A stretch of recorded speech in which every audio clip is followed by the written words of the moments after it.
Good morning, everyone. I'm Michelle Duguay, the Associate Dean of Diversity, Inclusion, and Belonging, and a professor at the Samuel Curtis Johnson Graduate School of Management, which is one of the 3 schools in the Cornell S.C. Johnson College of Business. Welcome, everyone, to this timely event, sharing thought leadership on this important moment for the world of business and business education.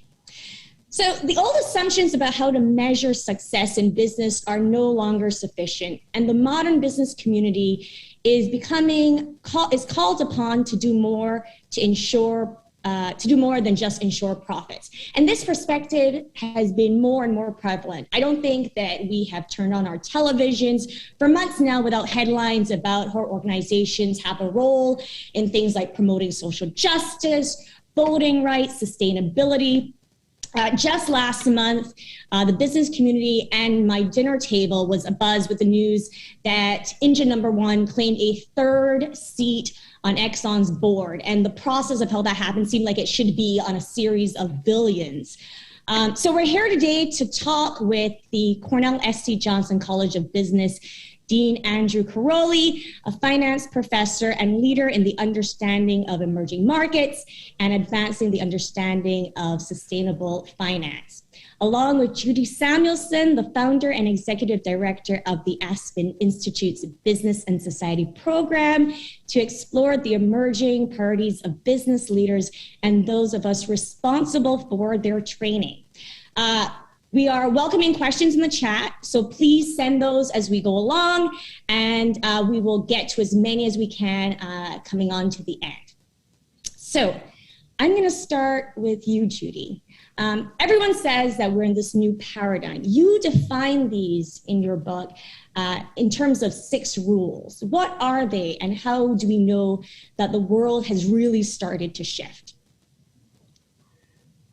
I think anybody who reads a newspaper or, has a conversation with somebody on the street feels the world is shifting. It's a time of massive change, it feels to me, and a time of great uncertainty. And I guess I step back to kind of say, why business? Why am I focused on business? I've spent a good part of my career focused on the role of corporations in society. And I would just say that, we need business at the table. We're in an era of facing some complex problems, and business is part of the problem, but they are also part of the solution, and we need the extraordinary reach and talent and problem-solving skills and capacities that business has in abundance.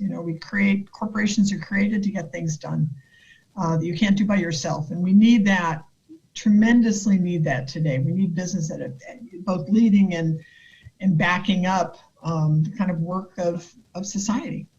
And so I write about, in a time of also a lot of distrust in institutions of all kinds, but businesses among the institutions that have low trust. It may be marginally better than government at any point in time. After the vaccines came out, government was a little ahead of business, but overall institutions are at low trust. And so I write about the 6 rules that I write about in the book are essentially a conceit for the forces that are shaping change in business. And I think they're immutable. I think they're already in play.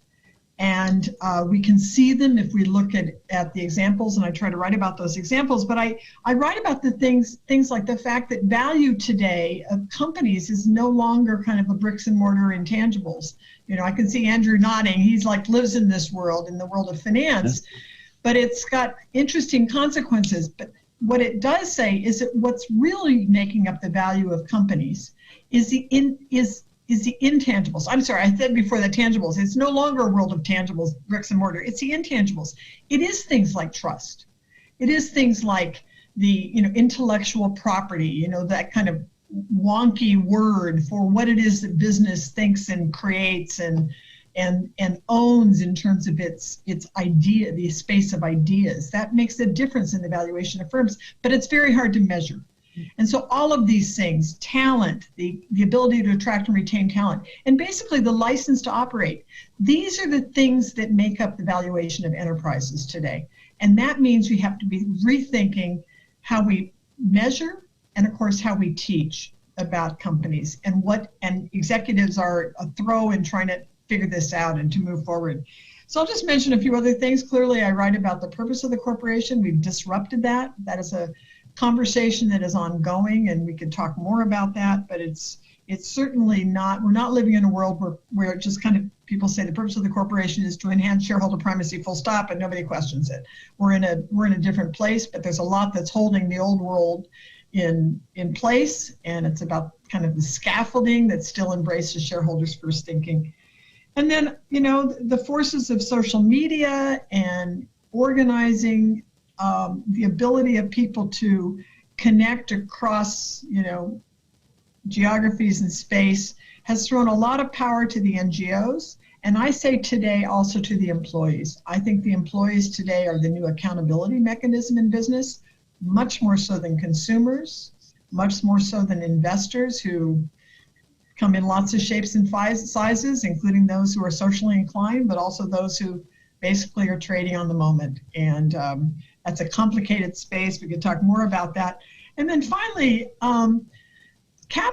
financial capital is no longer the scarce resource in firms. It's really about culture. And so I have a chapter that kind of explores what that means and why do we still pay so much attention to the stock market and pay out something like 91% of profits to the shareholders if capital is not the most important thing to get right. Why are we not doing more to reinvest in the enterprise itself? And lastly, I talk about this is a moment where we need co-creation. It's no longer just about competition. The problems are too big to address one company at a time. And we're seeing new forms of collaboration and co-creation to address our most complicated problems. So those are kind of the 6 rules. There's a lot going on in that space, but I'll stop there and turn it back to you. Great. So Andrew, I am going to ask you wear many hats.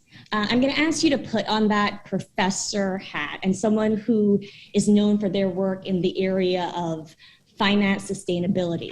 How do these 6 rules resonate in research and the questions that we start to explore in academia?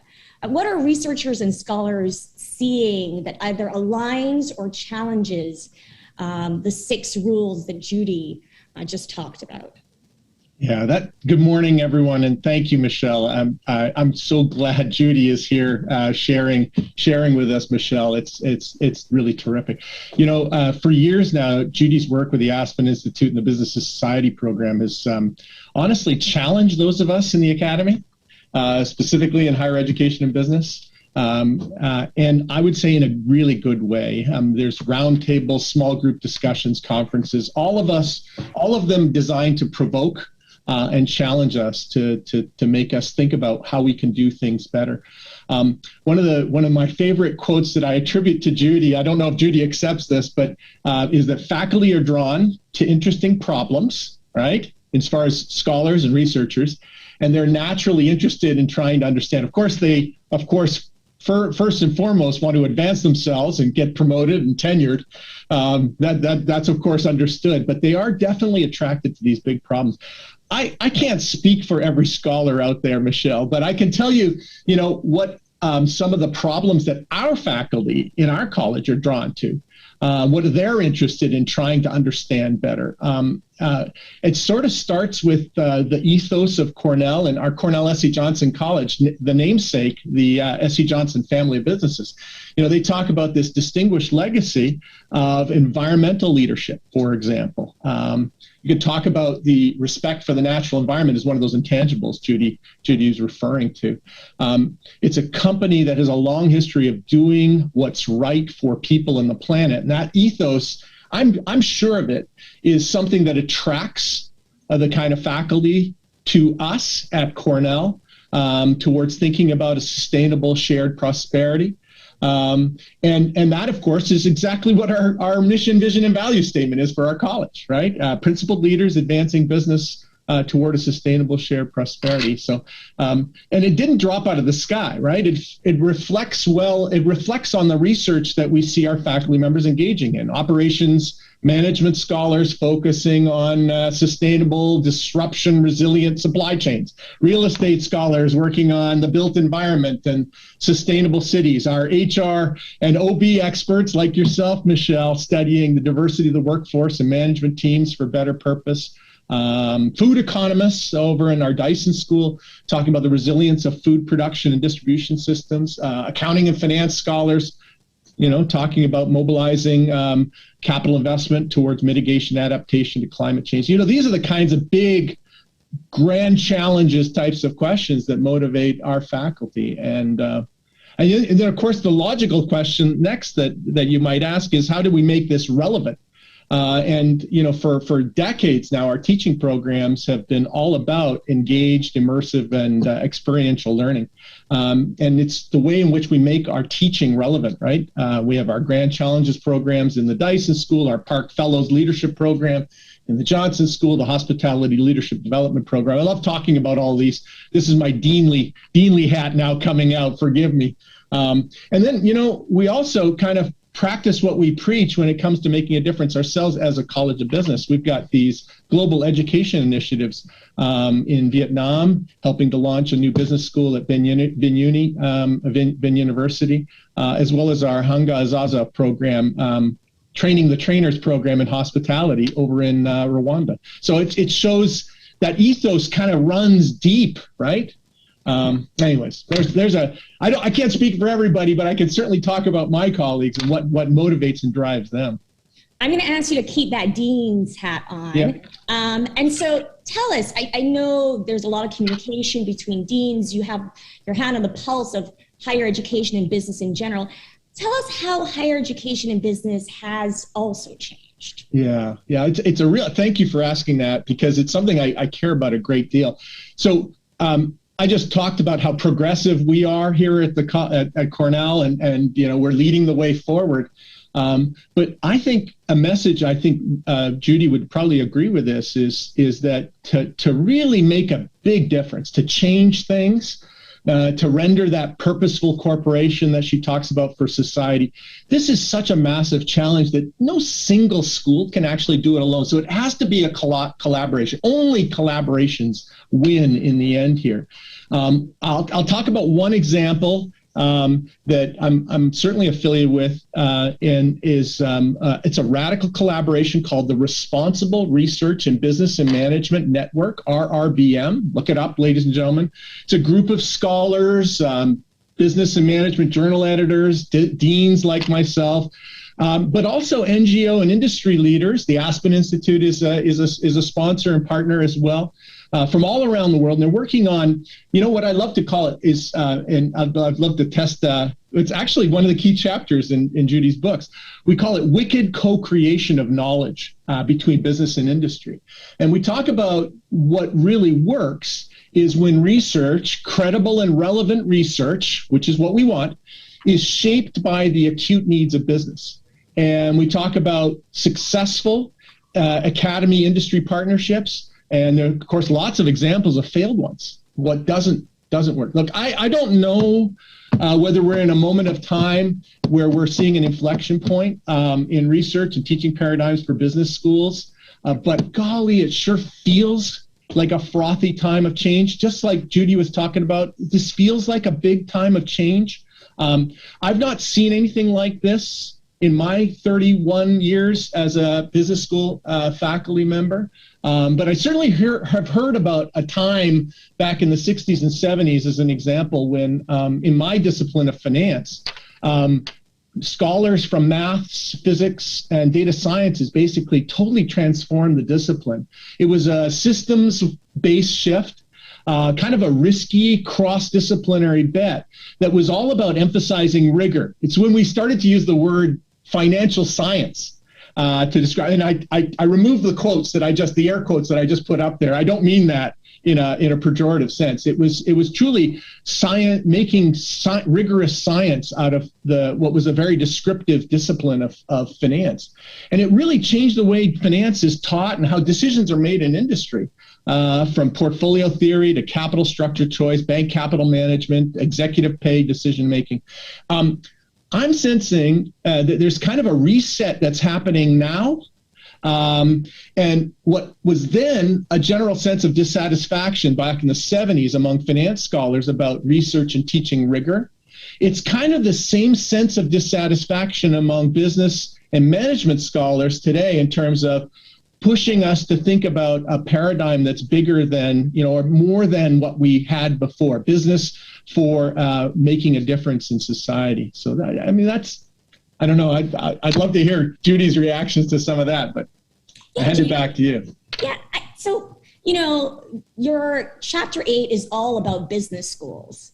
What are we missing here? What's different from what Andrew just expressed and the changes that you think we need to see in business schools? That's a really big question you've just asked, Michelle. Let me try to be concrete. Look, business schools are they have a massive footprint.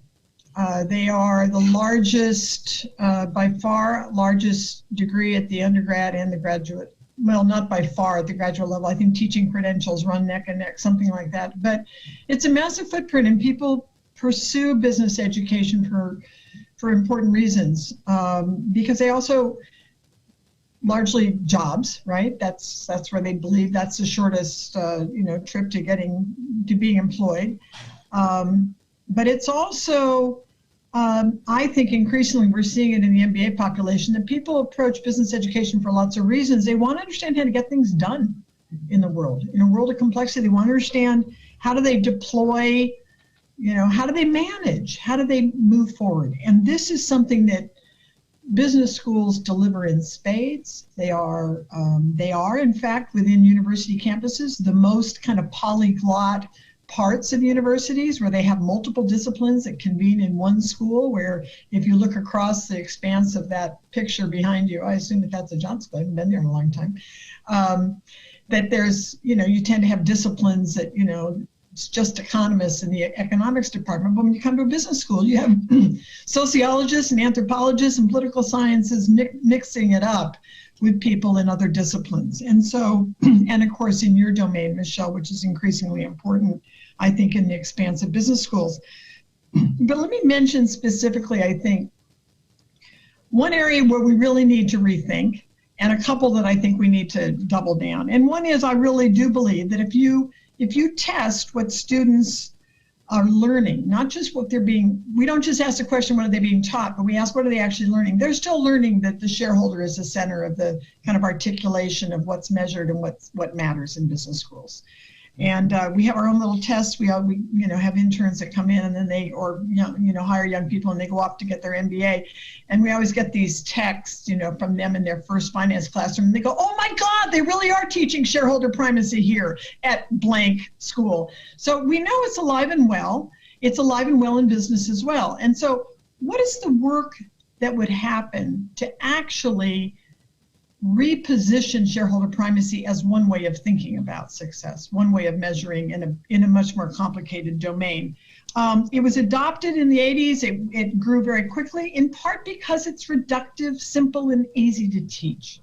It's immeasurable. Andrew, I think, was speaking to that when he was talking about this. And of course, we're living through the financialization of our own economy. I mean, a very large percentage of jobs are committed to this financial sector. And so it's a larger question that we need to be asking. But let me flip it around and put two things, because this is mindset material. It's not just measurement. It's like, how do mindsets change? And that is the provenance of both business education as well as boardrooms. But let me just quickly put two things on the table. I think it is time to really be thinking differently about measurement. And that needs to happen in boardrooms that are being stuck between the demands of the capital markets for kind of descriptive, kind of easy measures that make it easy for financial markets to make simple comparisons between and among enterprises that probably shouldn't be compared simply. But at the same time, that what managers really need is this, this job is never done. Sustainability is not a destination, it's a mindset. We never arrive. It's constantly in a new flow and new things are being interjected. And so that lends itself to kind of the life cycle, sensibility and ways of thinking about how you measure success.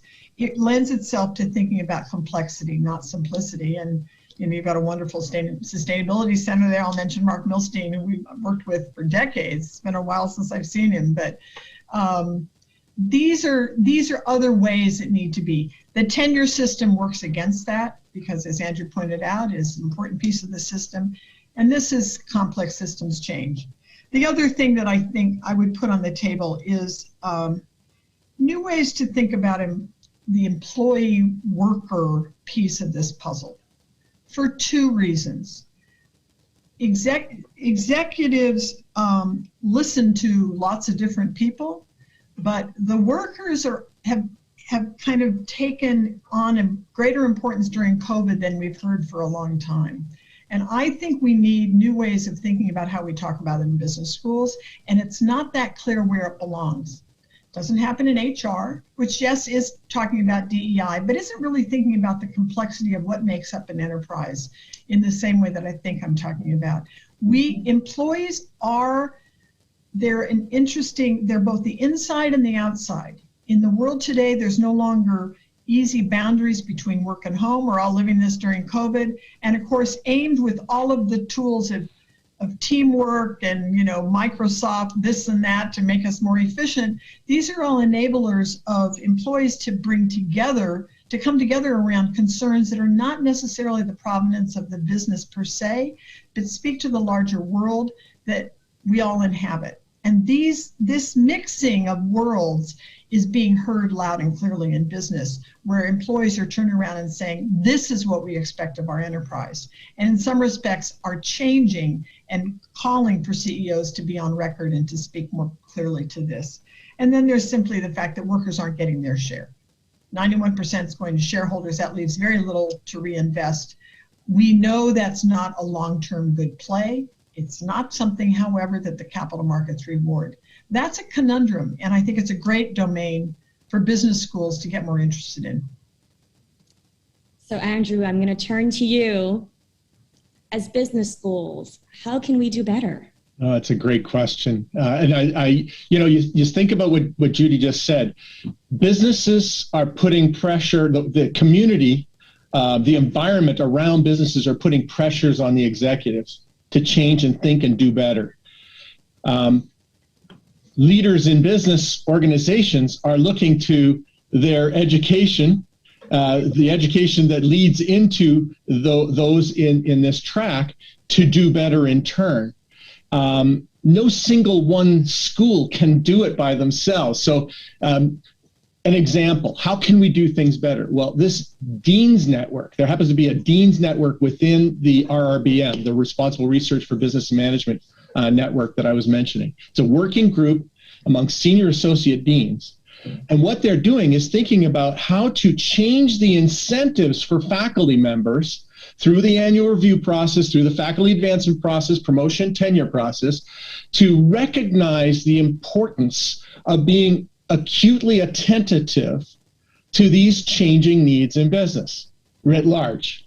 And I can't say that we've succeeded or we've achieved an end goal or anything along those lines, but they're thinking creatively out of the box on how to change the established metrics for what is defined to be success for faculty who are engaged in their research and teaching and lead their organizations, and trying to change those metrics to recognize the importance of a broader impact, a more acute need, responsiveness to the acute needs of business, to reward that in turn. So that's one example, just one example of how we can do better, but we can do better in a lot of ways.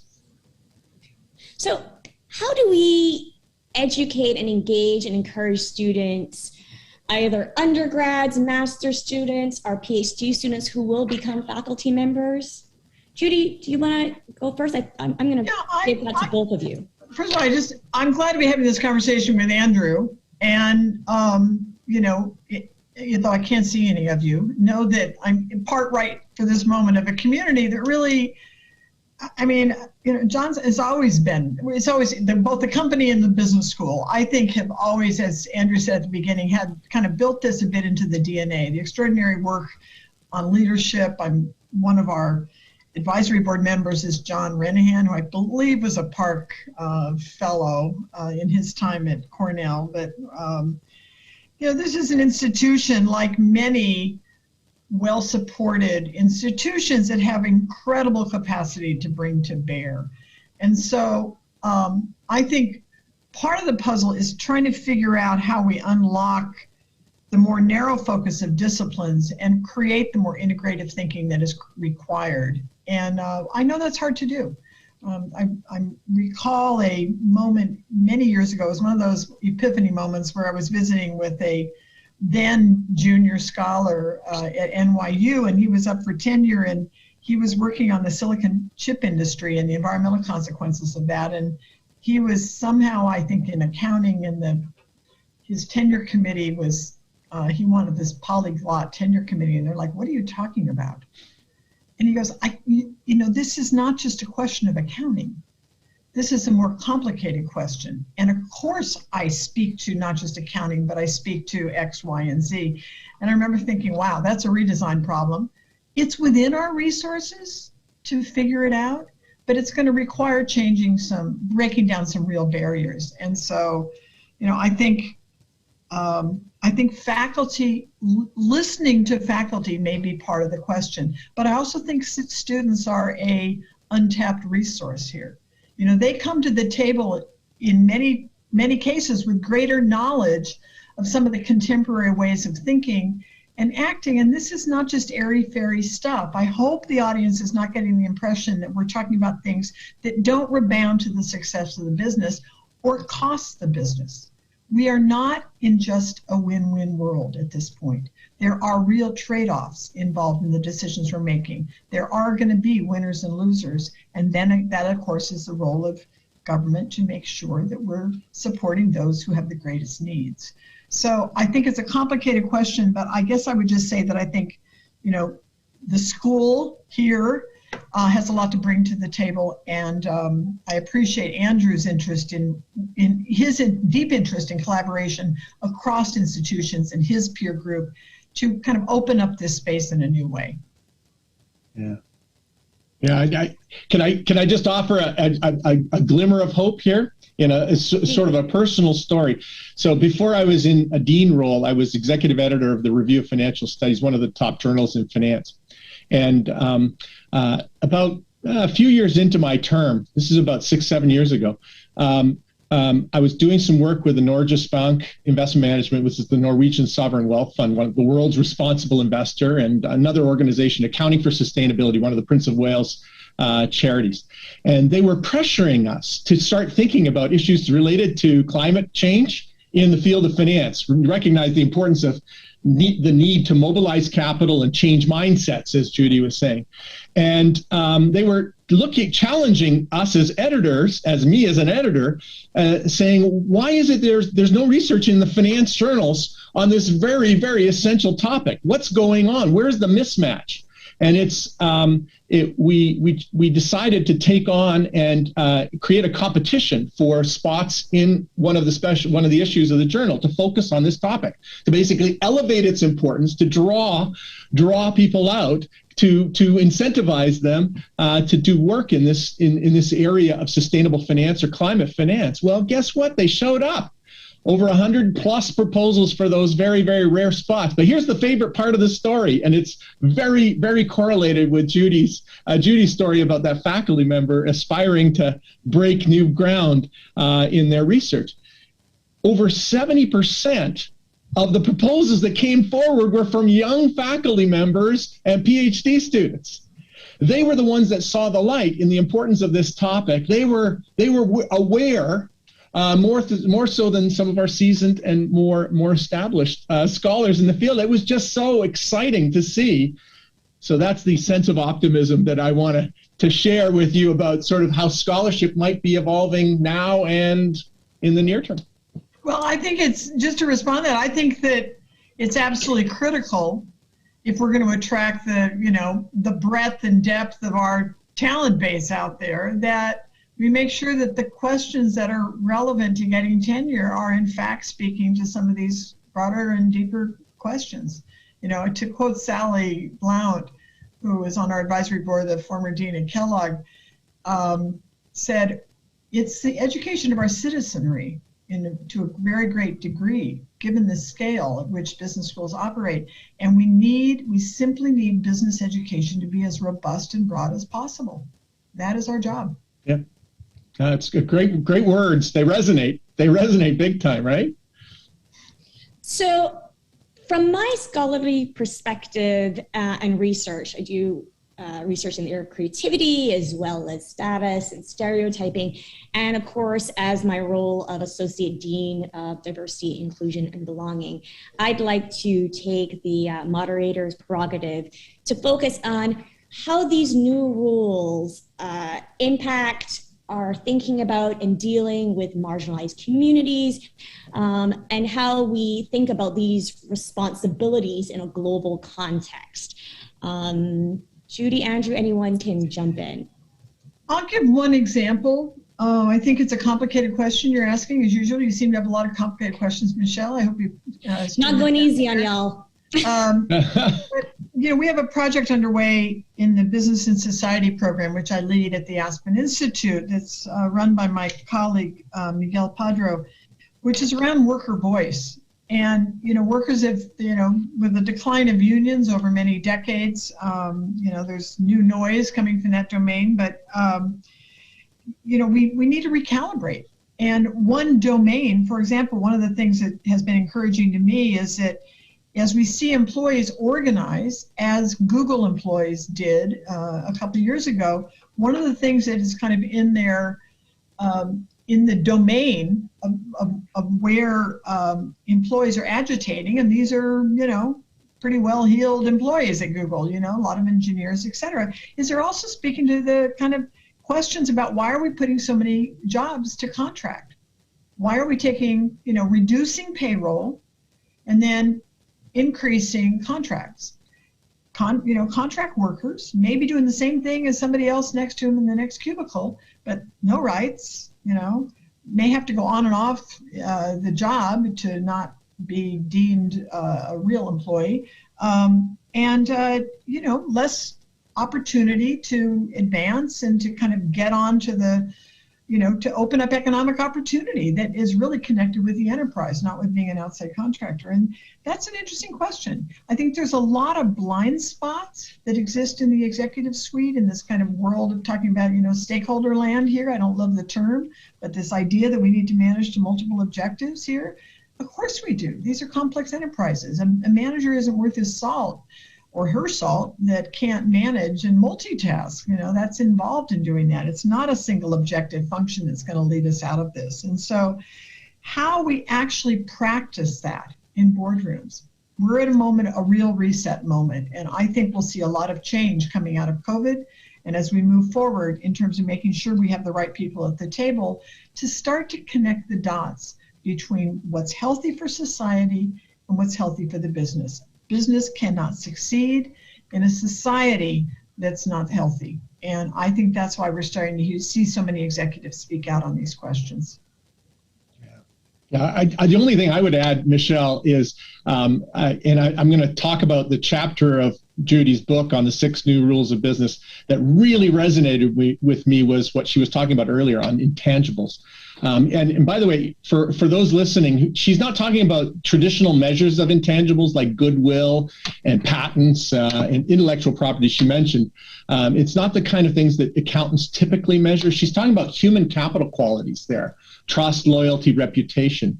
And I think, if I may, to build on what Judy just said, those critical intangibles of human quality are greatly enhanced by diversities of backgrounds that are in decision-making roles for executive and board levels, kind of what you were saying, respect for the workforce, right? It's diversity in background and in thinking as well. I think research is actually now coming along to show that corporate value is actually intricately linked to this, Judy, these intangible human capital qualities I don't know how long it's going to be before the rules are rewritten. You say there is a reset, but there's clearly a recognition, increasing recognition of the strength of gender and racial equality, of ethnic and socioeconomic diversity in workforce and management that's coming to the fore. Yeah. Okay, so I have tons of questions, so I'm going to shift to some of our questions from our listeners. So someone says, I love these thoughts relative to corporations. I would be curious if this is a redefinition of capitalism. Is it? Capitalism goes by so many names, doesn't it? We got this kind of capitalism and that kind of capitalism. I think it's about good decision making. And if there's the language that we landed on many years ago after Enron imploded, most of your listeners, maybe not all of them, will remember that moment. A company that was valued very high, was cruising, everybody wanted to hang with Enron, and all of a sudden it basically imploded. How could that have happened is the question that was being asked at the time. And it took us deep into the questions around short-term acting in business and capital markets. And capital markets in that respect are not our friend, and they do draw increasingly so, but they create a lot of noise in this system. And so I think the capitalism that people object to, I think, is very much cooked as a result of putting so much kind of weight on the financial measure of firms in public markets and those who, again, there's winners and losers there, but it's not a broadly held system. Even though there are many people in it, it's a fairly concentrated wealth generator here. And so that requires a reset. Mm-hmm. What we'll call it at the end, I don't know. I tend to stay away from conscious capitalism or whatever, sustainable capitalism, all these things. We need a system of making decisions that allows us to stands the test of time, that is conscious about the impacts of the decisions outside the gate and down the road and upstream and downstream, that incorporates those who are most deeply affected by the decisions. So what's the purpose of the enterprise? How do we measure success? And how do we assure that we're making a quality decision that stands the test of time? I think that gets us a long ways. Yeah, I go straight to, the question is great, and I'll just add, I go straight to the words of Milton Friedman back in the 1960s in Capitalism and Freedom. Capitalism is a system by which organizations manage scarce resources. And no capitalist system can work without the guardrails of the basic rules of business and basic rules that govern those organizations. He knew that back in the 60s. It's true now. Judy, it's actually your story. What we're saying right now is that we have new guardrails that need to govern how a capitalist system functions. We just have to broaden our minds as to what those, the respect for the natural environment, the respect for our employees, the respect for our consumers, our customers. It's just sort of resetting the guardrails that govern how a capitalist system works. So I don't think it's an X through capitalism that's going on here. It's just resetting what the guardrails are that govern the rules for a capitalist system. I totally agree, and I think it's also illuminating some of these kind of blind spots. What's fair tax? Yeah. Yeah. Why are professional service firms making a lot of money on tax avoidance? That's right. They're selling these services in. Like, what kind of resets required there? The use of money in politics. Boy, did that get closed after January 6th. Yeah. These are germane questions as we talk lofty ideas about stakeholder yada yada. We have to look at these larger consequences of how what we're really measuring and rewarding. Exactly. And just more evidence to what you're saying, Judy, that the times are changing and all of these things are indicators. I have another question for you. So on the larger and international business scale, the ask or ask, could you speak to how to get international companies to agree or encourage the adoption of transparent corporate social responsibility or environmental, social, and governance? How do we make that happen? Not saying, yeah, go ahead, Judy. Go ahead, you go first. I would just say, companies come in all shapes and sizes everywhere, so public markets tend to, in the U.S., we've done a great job of exporting kind of a public market that is very financially oriented. But, we can learn from companies outside the United States that are way ahead of us. So this isn't just a conversation in the U.S. In some cases, we lag. In some cases, we do brilliantly and are teaching others. I mean, it's all over the map.